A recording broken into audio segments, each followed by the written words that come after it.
Hi, this is Krishna Iyer with the Iyer think tank in Delray Beach. Today is Saturday, March 14th, 8:37 a.m. We are talking today about a couple of things.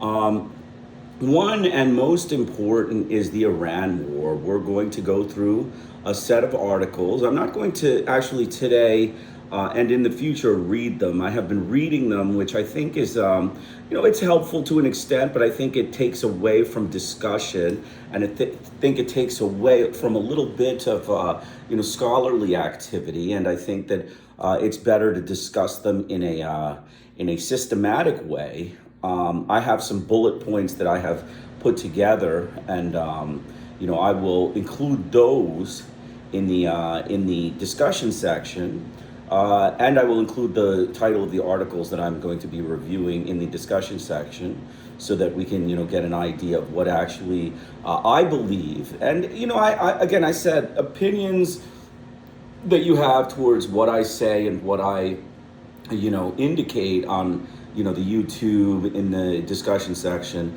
all of those from here on in, I would like an opinion. I would like a comment. I would like, some sort of statement saying, we believe that, you're not right or you're right, and we think such and such. If you have the time to do that, that would be very much appreciated. If you don't, you're free to watch the videos and read the articles, and then just read what I say and, be satisfied. So let's get started. The first article we have is from Xinhua. The name of the article is China Red Cross to provide $200,000 for victims of an attack on an Iranian school. So we know that Donald Trump bombed an Iranian school. The U.S. government has recently stated that it is responsible for the Minab school bombing. It was a targeting error. I mean, we say error, but it's the first day of hostilities, and targeting errors are dangerous. I mean, it's dangerous. First of all, it hadn't even been determined whether this was a legal war, and subsequently it has been determined that this is an illegal war of aggression. Donald Trump has committed the crime of aggression against the Iranian Islamic Republic, and so this is an illegal war, and their first interaction in this illegal war is to have bombed a school filled with 175 schoolgirls. And they were all slaughtered, they were all massacred and martyred, and the U.S. government and Donald Trump has denied the claims. Donald Trump has actually denied the fact that the U.S. government was behind the school bombing, and that he said that Iran actually bombed its own kids. That's obviously expert testimony and footage had shown that the strike was hit by enemy fire, and it was hit by U.S. fire, and expert witnesses indicated that the U.S. had unleashed an attack and had hit the school, and so it was the United States. So I don't know how Donald Trump is going to back that incorrect statement back. I mean, in the media, you hear that Donald Trump says Iran did it, and then it's over, like the discussion is over. So what happens? So Donald Trump just stays, we just assume that he was a liar? I mean, that's the problem with the U.S. press and the U.S. media is, he says that he didn't bomb the school, Iran bombed it. Now we have, U.S. government admitting they were bombing it. So now what's his statement? What's his statement to make? You won't hear it. Half the time you won't even hear it. He'll just keep his mouth shut, and he'll pretend that he never said what he said, and the U.S. government will just keep moving forward in their slaughter campaign, their witchcraft Christian campaign against the Islamic Republic of Iran, their nuclear witchcraft, their witchcraft Christian search for nuclear weapons in Iran. That's the bottom line of this war. It is a U.S. government, it is a United States witchcraft Christian search for nuclear weapons that don't exist in Iran, just like their search for nuclear weapons in Iraq, their witchcraft search for nuclear weapons in Iraq, their witchcraft search for whoever caused the World Trade Center's tragedy in Afghanistan.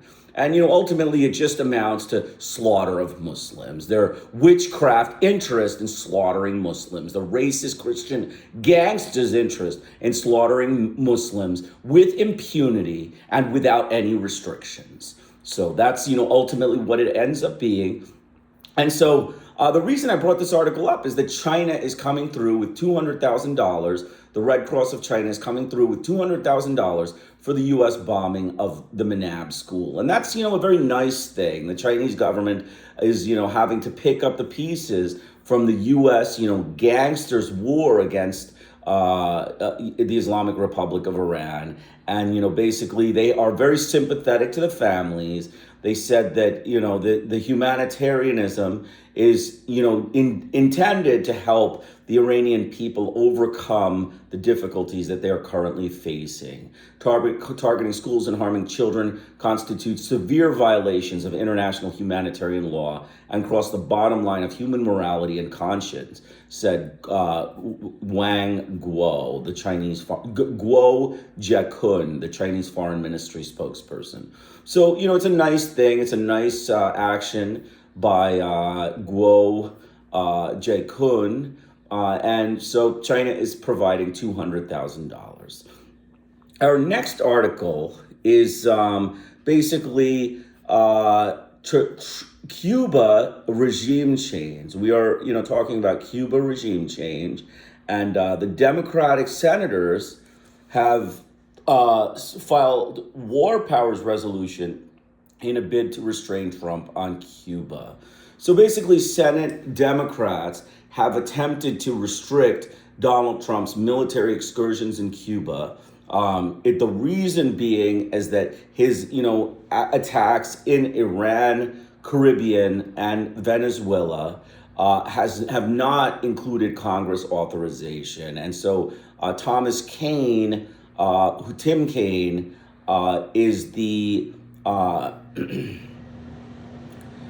Tim Kaine is the senator that is involved in putting through this war powers resolution, along with Adam Schiff and Ruben Gallego.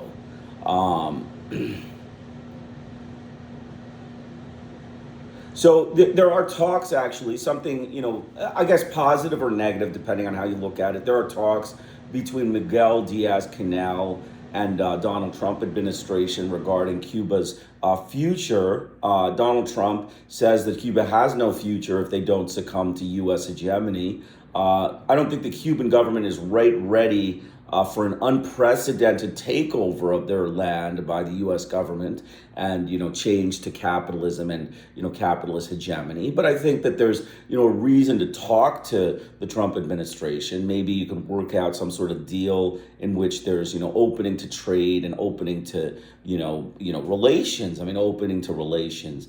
The U.S. government really, is poor. It's poor in all walks of life. It's performed poorly. Donald Trump has performed poorly. His first term, I wanted to go in for a couple minutes. His first term was not so bad. I think he had a lot of distractions that helped him avoid international and American public scrutiny. He had many things that kept the American public and the international community distracted from his performance. But he has performed abysmally in this administration. He is an abysmal leader. He has performed abysmally, and that is how he goes down. He has, done poorly in all avenues, in foreign policy, in, his wars, his military performance, his performance in economy, his performance in, just general, social, happiness with who he is. All of that stuff, he has performed abysmally. And, it goes to show you that, he jumped the gun thinking that he being the arrogant, gangster racist that he is, jumped the gun thinking that he is, the best. And he has come down and, it's pretty clear that everyone agrees that he has done abysmally as the leader of the United States. So the next article we're going to talk about is that the Ukraine and the European Union allies slammed the United States' decision to roll back oil sanctions. So Donald Trump has, rolled back Russian oil sanctions. He has done this in a bid to try to ease the international community's, interest in keeping the oil prices somewhat stabilized. I don't think they're going to work. I don't think this action is going to work. And ultimately, this is another action of Christian witchcraft. Okay, the U.S. government again is practicing with Christian witchcraft. They are looking at Russia, Putin, as a fellow Christian, and they are treating him like a fellow Christian. The racist gangsters of the United States are practicing Christian witchcraft and, accommodating Vladimir Putin. Putin is a war criminal. He is a mass murderer of Ukrainians. He is a mass murderer of Georgians, Chechens alike. He has been placed in power in Russia over the corpses of dead Russian citizens. He was responsible for the apartment bombings that killed hundreds of people in Russia, and he started a war, blamed the Chechen insurgents, and started a war against the Chechen people, and slaughtered. That war was a brutal one, filled with enforced disappearances, extrajudicial executions, torture, kidnappings, all the good stuff, all the stuff that Donald Trump loves and the Christian witchcraft practicing people love to practice against non-Christians. I mean, ultimately, these actions, they love to practice against non-Christians. They love enforced disappearances for non-Christians. They love extra-legal executions for non-Christians. And they love torture for non-Christians. And that's a fact. The U.S. government, are a bunch of thugs, vicious Christian thugs and gangsters, hoodlums, without humanity. And that is why, this action that Donald Trump has done, we cannot agree with it. We cannot accept it. We must say that Donald Trump has broken all rules and guidelines in his, removing the oil sanctions on Russia. These oil sanctions were meant to prevent Russia's economy from increasing while it slaughters in Ukraine. It has done, major war criminal acts in Ukraine. It has committed war crime after war crime, crimes against humanity, against the ethnic Ukrainian people. And I agree with Volodymyr Zelensky when he says that he cannot believe that the United States is allowing to strengthen Russia's position in the world after what they've done to Ukraine. And that I agree with that. This is a clear stabbing in the back by the U.S. Christian gangsters, the mass murdering Nazi gangsters of America, the new Nazi regime, the United States of America. And, I agree with, all of what they say, all of Europe's statements that Donald Trump is not seeking, to look at this conflict in a reasonable way. First of all, Donald Trump went to Iran. Second of all, Donald Trump has a bromance with Mr. Putin. That bromance with Mr. Putin, has to be suspect. We have to be suspicious of his bromance with Mr. Putin and whether he went to Iran war so that he could release sanctions against Russia and, piss off the entire European bloc and piss off all of the United States allies and upset all of the, the Ukrainians, upset the Ukrainian government, the Ukrainian people, and all the people being persecuted by the Russian Federation in this war. I mean, ultimately, that is what I believe Donald Trump has searched. He went to war with Iran so that he can better his favors with Russia's Putin, who is a king. He is an authoritarian king. He has penultimate power in Russia. That is true. Donald Trump loves that he has penultimate power in Russia.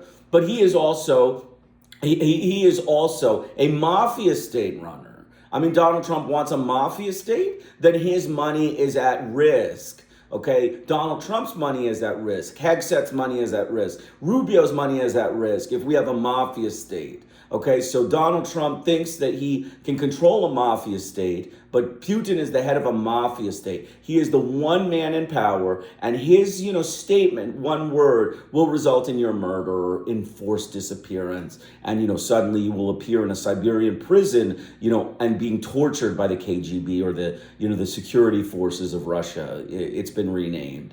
So basically, that's ultimately what the summary of it is. Europe is very upset. The Strait of Hormuz has been closed by the Iranian government for the war that they've been having to deal with the United States. And, Macron and EU leaders criticized the U.S. decision to, release the sanctions on Iran. This economic pressure is pretty much designed to help keep Russia in check and make them come to the negotiating table in the form of a ceasefire. I mean, basically, they're going to continue uncheck their aggression against Ukraine with this new money that they get from the United States and all the other countries that are going to be buying oil from them and not having to pay the sanctions rate and being able to subvert the U.S. sanctions. And unfortunately, Macron is stating that Vladimir Putin is just a poor leader, and he's stating that he is committing a war of aggression. But unfortunately, Macron doesn't understand that the United States government is responsible for the Iran war, and he's blaming Iran for the war. Which if you blame Iran for the war, then you kind of have to go with the United States. I mean, you can't blame Iran for the Iran war and then blame the United States for releasing sanctions. I mean, Iran is not at fault here. The United States is at fault. So I agree logistically with Macron that the United States is out of line and just backing up their Christian witchcraft, their friend Christians in Russia. They're accommodating their Christianity, or white Christians of the Russian Orthodox Church, by their connection in Christianity with Putin and Russia. And so basically they're releasing the oil sanctions for that. And I agree that it is wrong, and they are forgetting about the ethnic Ukrainians that are being murdered and slaughtered at the hands of the Russian Federation. But if you're going to blame Iran for the war, you might as well just say that this is something that happens in war. But you have to blame the United States for the war. The United States has committed the crime of aggression against Iran. I will say it again, and I will say it over and over again. The U.S. is responsible for the crime of aggression against Iran. So if you're going to blame anybody, the entire international public, the international community, the United Nations, and all legal scholars have stated unequivocally that the United States committed the crime of aggression against the Islamic Republic of Iran. So basically, through this article, Peskov, the Russian, Peskov and Dmitriev, said the U.S. waiver will affect 100 million barrels of oil, and it will do pretty well in, helping Russia, make money. That's, ultimately what they said. So Russia will make a good, killing from this new oil release in Russia. So, that's unfortunately the fact of the matter. It's a poor example of U.S. political policy. It's a poor example of U.S. principles. Again, they are hypocrisy in the greatest. I mean, just 2 years ago, we're talking about, the poor Ukrainians being slaughtered. 2022, this war started. Just 3-4 years ago, we were, criticizing and condemning Russia. Now we're releasing sanctions against Russia because, we're now in a conflict that, we started and we aggressed. And so this is how the U.S. foreign policy fragments into, just a bunch of hoodlums, behaving like hoodlums. I mean, the U.S. government, through its, years and years and years are basically showing the poor foreign policy, the fact that they're hoodlums. And Donald Trump is just displaying that as, just openly. He's just openly displaying the poorness of U.S. foreign policy, the shallowness and hypocrisy of their systems in check to keep criminals at bay. And, they're accommodating, criminals based on, Christian witchcraft. They're accommodating white Christian criminals based on witchcraft, just witchcraft sympathy that, Putin deserves a few dollars. And, we did go to war with the Muslims in Iran. So let's give Putin a few dollars and, feel loyal to, another Christian guy. So, that's what it is. This is, a Christian hegemony. What do you do? That's, how they are. The next, we're going to just discuss briefly the synagogue attack in Michigan. We had talked about the synagogue attack, and again, I'm going to put all the statements that I made or my ideas in the discussion section so that you can read them if you wish. But I believe the synagogue attack is similar to the Walmart attack. It is an attack of political violence. It has been funded or promoted or somehow, a loyalist to Trump has committed this attack to take the onus off of Trump and to put it on the Israeli government and the Jewish Jewish state. Okay, this is, what I believe has happened. This attack, a sudden attack like this by an Arab is, probably at the butt of a pistol. Okay, an Arabian has been put at the butt of a pistol by the U.S. government and said, you better, do an attack on the synagogue. And he did, and he lost his life. And the U.S. government gets away with impunity. They, make it look like they're champions of law and order. That, they stop, some, Arab from committing a terrorist attack against a synagogue. And ultimately, the United States is, either paid for this directly, or if they didn't pay for this directly, which is probably not the case, they didn't pay for this directly, they, somehow promoted it either through a Trump loyalist, someone who's loyal to Trump, or, someone on direct orders from Donald Trump or his administration. This thing is not a, a sudden, unusual thing. This is a U.S. government, attack against the synagogue in which they want to show anti-Semitism rising, which it's not. I don't believe anti-Semitism is rising. It's not. They want to pretend anti-Semitism is rising so they can help the American Jews that they already coddle pretty much. They already coddle them quite well in America, but they can coddle more American Jews. And at the same time, they can blame Israel for the conflict in Iran. And, ultimately, who is responsible for the conflict in Iran? It's the witchcraft American nuclear hunt. It's Donald Trump and his nuclear witchcraft hunt for nuclear weapons in the Islamic Republic that failed miserably in finding them and is now finding himself embroiled in a conflict that is going to go, long, years. It's going to go long years. So there's another article. It's from the Times. It's when a president gets addicted to regime change. Basically, this author, and I will just discuss, my viewpoint on his ideas. He goes through all of United States regime change, and it started, with Eisenhower. Eisenhower had, a slew of regime changes. Eisenhower became addicted to regime change. He successfully changed the regime in Iran. Then he changed the regime in Guatemala. And then he had, so many other regimes that he went after and, attempted to change. Some of which failed, some of which, he succeeded in. But, ultimately, the bottom line was, the bottom line, it's a very good article. I strongly urge people to read this article, but understand that, I believe that Eisenhower, was not a good general. He was not a good guy. I mean, this article says that he was a good guy. He was a poor leader. He was a poor guy. He was a, Christian witchcraft hunter of Buddhists. Okay, let's just be frank. His relationship with China and, Vietnam, Laos, and Cambodia, beg to the question of a, cruel, inhumane, anti-Buddhist, racist gangster. Okay, John Foster Dulles and Dwight Eisenhower, were dangerous people. They were dangerous people for Asia. That is certain. Okay, whether they were dangerous people for Iran, they were certainly dangerous people for Muslims because they, overthrew the Islamic Republic of Iran. But for Asia, they were, terror.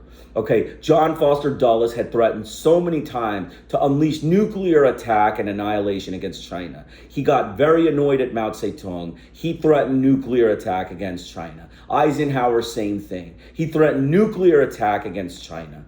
I mean, that would have destroyed, first of all, the U.S. were the imperialists in China. They were the ones that, created the conflict in China. They were the ones that were the heir to the colonial hegemony, the Britain and France hegemony that had colonized China in the 1800s and fought wars with China and, instilled devastation on the Chinese land. The Chinese sovereign land was devastated by French and British forces. You need to read just a few books. You read a few books by Han Se-yun on, the Chinese government and the Chinese, Zhou Enlai, Mao Zedong. These books, talk about the U.S., the British, the French imperialists in China. They were carving up China into, a bunch of territories that were little, provinces of the United States, France, Britain, Germany, Belgium, all of them were involved in, just keeping China in check and keeping the Chinese people in misery. That was ultimately what it is. She describes it as, ensuring the Chinese misery. It was a miserable situation. They invoked hundreds of treaties against the Chinese, the dynasties in China. I believe it was the Zhou or Xian dynasty that they invoked hundreds of treaties against to force them to have no power and to eat off their own people, to force them to, enslave their own people and steal from their own people. That was the purpose of Britain and France and Belgium and Germany and Russia and all of the European powers. They enslaved the Chinese people. They were responsible for keeping the Chinese in a subordinated position. Russia was involved. Oh, certainly Russia was involved. The United States was involved, but mainly France, Britain, and Russia and Germany were involved. They were, Christian crusaders. They had Christian missionaries trying to convert the Chinese Buddhists into Christianity. And, they became resentment. There was a lot of resentment. The Boxers' Rebellion shows it. So, to look at Eisenhower and his regime changes, and say that he was somehow a great general is ignoring, a big fact. The same way they say MacArthur was a great general. MacArthur was a criminal gangster.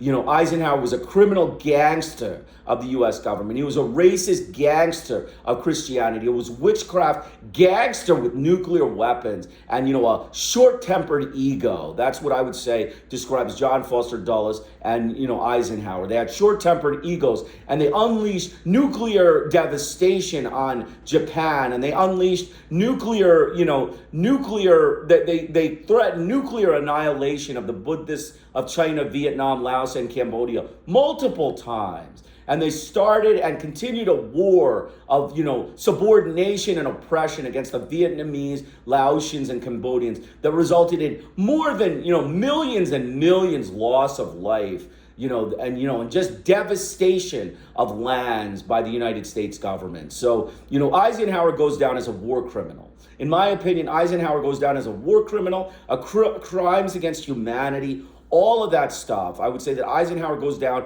for crimes against humanity, and he is a war criminal. And, his statement about, unleashing nuclear attack against China should make him go down as the crime of genocide, okay? The crime of genocide against Buddhists in, China. So I will correct this article. Otherwise, I agree that this article should be read. I think you should read this article, but I think you should understand it goes through many of the regime changes, the CIA involvements in regime changes, and that, Eisenhower became addicted to regime change, and, those regime changes resulted in poor results in the world's eyes. They were poor results. The Iranian regime change, the Guatemalans reduced the Guatemalans to hell on earth.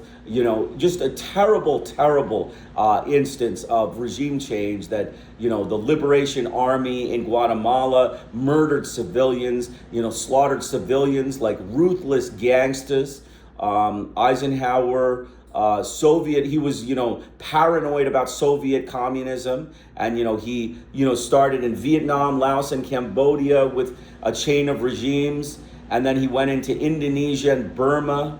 It basically, he expanded his regime change all over the place.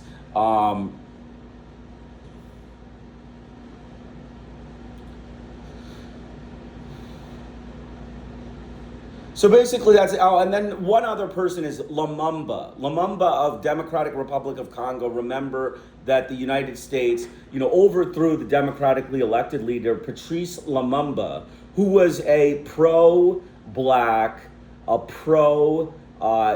Congolese, nationalist. He was a pro-nationalist, and they overthrew him and replaced him with a rogue state, a rogue actor who murdered his own people. And the United Nations was complicit in that. So you can see the United Nations, being the Western hegemony, was complicit in the crimes of Lumumba, crimes against Lumumba and the U.S. government's crimes, and that's because there was a Western puppet. The United Nations was a Western criminal puppet. Back in those days. Now it has become a more decent organization. We have much more, people from different backgrounds who have some say in the organization. But that is why the United States and Donald Trump, refuse to acknowledge the United Nations Declaration of Human Rights. They refuse to acknowledge what's happening by, the United Nations. And it shows their short-sightedness, their Christian superstitious, witchcraft against non-Christians, in the need to oppress them and create human rights abuse for them and human rights, and crimes of humanity against them, by the United States government is Christian witchcraft. And that is why they don't like the United Nations. Another reason why Donald Trump does not like the UN is because of Christian witchcraft. Hatred against non-Christians is ultimately what it is. And, open season against non-Christians is what Donald Trump wants. He wants the ability to openly murder non-Christians, kidnap non-Christians, and, torture non-Christians with impunity. And that is why he is, has his viewpoint. So that is basically the summary of that article. It was a good article. And, I think it's a great thing. We're going to also talk about one short article. It's currently the present targeting of schools by the U.S. in Iran. Guo Jiang said China condemns all indiscriminate attacks against civilians and non-military targets. Targeting schools and harming children constitutes severe violation of international humanitarian law and crossed the bottom line of human morality and conscience, he added, in response to U.S. bombings of schools. So today is Saturday, March 14th. I'm going to go through an Al Jazeera update on the Iran war. I'm just going to read some, basic things. Trump has bombed Karg Island in desperation as U.S. tactical success turns to strategic loss. Robert Pape, professor of political science at University of Chicago, said he believes Trump ordered the bombing of Iran's Karg Island out of desperation. It's hard to get inside anyone's head, much less Donald Trump's head. But I do think what he's trying to do is regain control of the situation when he's losing control hour by hour, day by day, Pape told Al Jazeera. Trump started with what appeared to be a few-day strategy, but that might drift into little bit longer, Pape said. He thought he was going to get regime change and that Iranian leadership was going to fall like a house of cards. But he later said he's surprised they didn't collapse. Trump has now realized that while he was tactically successful, meaning that he had military successes, he strategically failed and is now looking for more tactical successes. The problem with Karg Island plan or the Marines taking over is going to be tactically more expensive because the U.S. would be exposing those Marines for hours to what would be a rain of fire on them. And strategically, it doesn't look like a winner. It looks like the opposite. It looks like they're going to take more oil off the market, which reduces the supply and increases the prices. Next article was an infant was among 6 family members killed in a U.S.-Israeli attack on Western Iran. It's a criminal crime against humanity that needs to be investigated as a war crime, we believe. According to Iranian media reports, 6 members of the same family, civilians, including a 6-month-old baby, have been killed in an Israel-U.S. attack on a residential building in the Evin city of Western Iran's Ilam province. A local official was quoted saying that rescue workers are still at the scene of the strike, clearing the rubble, the report said. So we have to, be aware that, there has been another war crime committed by the U.S.-Israeli coalition on a member of a residential community in Western Iran's Ilam province of Evin city, in which 6 family members, including a 6-month-old infant, has been murdered and killed by the U.S. government or the Israeli government. And this needs to be investigated as another, crime against humanity by these vicious Christian butchers. So casualties rise. Since February 28th, at least more than 1,444 people have been killed and over 18,000 injured in U.S.-Israeli attacks on Iran. And over 700,000 are now refugees and seeking to flee portions of Iran. shifting diplomatic dynamics. Despite the heavy U.S. military presence, analysis noted that the U.S. is losing diplomatic coverage regarding the closure of the Strait of Hormuz. Key nations, including India, France, and Italy, are now bypassing Washington and reaching out directly to Iran to negotiate safe passage for their vessels, indicating on a shift in who is controlling the immediate crisis. So basically that, basically summarizes it. We went through a bunch of articles, very good statements, very good, information. We believe that, you should be, aware of what's going on in Iran, but we should also go through all of the different, things. Tomorrow I'll have a little podcast on an article on the U.S. revoking visas to Chile and why the U.S. is trying to curtail Chinese chip making and their fiber optic technology to build a direct communication between Asia and South America, because presently all communication has to go through the United States, but Marco Rubio is trying to prevent the communication between the Asian subcontinent and South America from going through Chile and China and going directly between South America and Asia. And the US is trying to prevent that because they want to oversee all communications between South America and Asia, which is against international law. Another action by the US that is against international law. So I hope you enjoyed it. I will put all of the comments and articles in the discussion section. Krishna Iyer with the Iyer Think Tank in Delray Beach. Have a great day.